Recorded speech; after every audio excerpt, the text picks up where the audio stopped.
Inspirasi hari ini, berani benar, diambil dari Yohanes pasal yang ke-11 ayat yang ke-49 sampai 50, mengatakan demikian. Tetapi seorang di antara mereka, yaitu Kayafas, imam besar pada tahun itu, berkata kepada mereka, "Kamu tidak tahu apa-apa, dan kamu tidak insaf bahwa lebih berguna bagimu jika satu orang mati untuk bangsa kita daripada seluruh kita ini binasa." Ada satu kisah yang pernah disampaikan oleh tokoh militer bangsa ini, bahwa di suatu desa di mana pada saat penjajahan terjadi, desa ini mengalami suatu aniaya, bahwa ketika semua orang sedang berperang, tentara musuh memasuki desa. Mereka berusaha untuk membunuh anak-anak dan juga menodai wanita-wanita yang ada di desa itu. Tidak ada seorang pun yang dibiarkan selamat. Semua wanita yang di situ diperlakukan tidak adil dan dinodai. Namun di salah satu gubuk ada seorang wanita juga yang hendak diperlakukan sama. Namun ketika dia hendak diperkosa ataupun dilecehkan, wanita ini berusaha untuk memberontak. Dia melawan penjajah itu, dia membunuh penjajah tersebut. Dan kemudian akhir dari penganiayaan itu, tentara mulai pergi, dan semua wanita yang dilecehkan itu, mereka keluar dan menangis sambil mengatakan bahwa bagaimana dengan nasibku.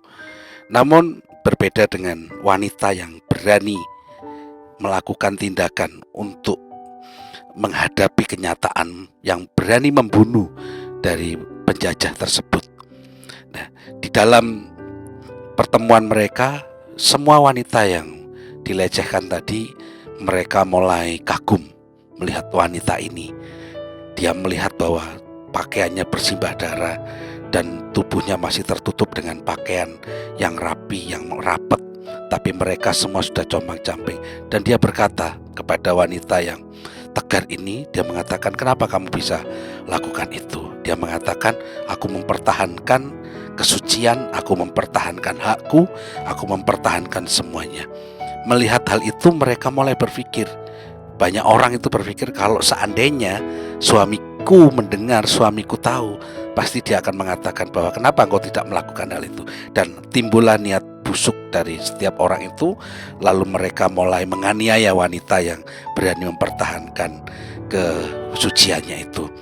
Nah, kalau kita perhatikan dari bacaan firman Tuhan tadi, Yesus seorang diri. Yesus dianggap tidak baik oleh banyak orang, terutama orang Farisi, karena Yesus mengajarkan kebenaran, Yesus mengajarkan keadilan, Yesus mengajarkan tentang cinta kasih. Tetapi orang Farisi merasa itu adalah sebagai musuh yang harus disingkirkan. Tetapi Yesus tidak takut dengan apa yang dianggap itu sebagai musuh. Dia berpikir bahwa apa yang aku lakukan adalah kebenaran, meskipun orang lain, meskipun orang-orang di sekitarnya memusuhi dia. Yesus mengajarkan kepada kita, tetaplah untuk bertahan di dalam kebenaran meskipun orang menganggap engkau aneh. Yesus mengajarkan kita, tetaplah kuat di dalam situasi apapun meskipun orang menganggap engkau sangat aneh. Engkau tidak akan pernah mengerti apa tujuannya itu. Tapi Yesus mengajarkan kepada kita, jangan gampang pudar meskipun tidak ada orang yang mempedulikan kita.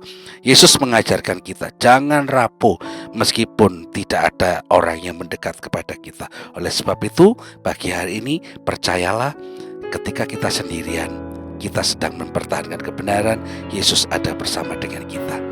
Dan percayalah bahwa kebenaran itu akan membangkitkan dan mempengaruhi banyak orang. Tuhan memberkati kita sekalian.